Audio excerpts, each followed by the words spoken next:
सुरक्षेच्या दृष्टिकोनाने ज्या काही उपाययोजना करायच्या आहेत त्याच्यामध्ये नक्कीच मंडळासोबत देखील चर्चा पोलीस प्रशासनाने केलेली आहे. आमच्या डीसी मॅडम देखील इथे आहेत, त्यांनी देखील त्याच्यामध्ये सविस्तर चर्चा केलेली आहे. शेवटी पहिलं प्राधान्य हे नागरिकांच्या सुरक्षेला दिलं जाणार आहे. अशा वेळेस नागरिकांसाठी त्या सुविधा ज्या मंडळांकडनं ज्या इथं पुरवल्या जात आहेत त्या सुविधा देखील उपाययोजना त्याच्या देखील उपाययोजना व्यवस्थित झाल्या पाहिजे, कारण शेवटी नागरिकांसाठीच ते आहेत, त्या काही कोणा गैरलोकांसाठी नाही.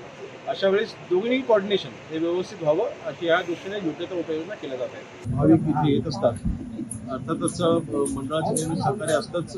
पोलीस प्रशासनावरती प्रचंड ताण ह्या 11-12 दिवसामध्ये आपल्याला इथे पाहायला मिळतो. तर अशा वेळेस पोलीस कर्मचाऱ्यांची देखील इथे सुविधा उपलब्ध आहेत की नाही त्यांची देखील इथे छोटी महिला काही कर्मचारी असतात त्यांची इथे सोय आहे की नाही सगळी व्यवस्था पाहण्यासाठी आज मी इथे आलो. गेल्या वर्षी संख्या देखील वाढवली पाकिस्तानच्या ISIS साठी इथे निर्मिती केली होती, जे व्हिडिओ तिने व्हायरल केले होते, त्याची NIA कडनं चौकशी देखील सुरू आहे. केंद्रीय सुरक्षा ज्या यंत्रणा आहेत त्या देखील इथे अधिक सुरक्षेच्या दृष्टीने इथे ज्या काही उपाययोजना करणं आवश्यक आहे त्या सगळ्या उपाययोजना ह्या करण्यात आलेल्या आहेत. आपली मुंबई पोलीस हे संबंध जगामध्ये प्रख्यात आहे त्यांच्या उत्कृष्ट कामासाठी, इंटेलिजन्ससाठी.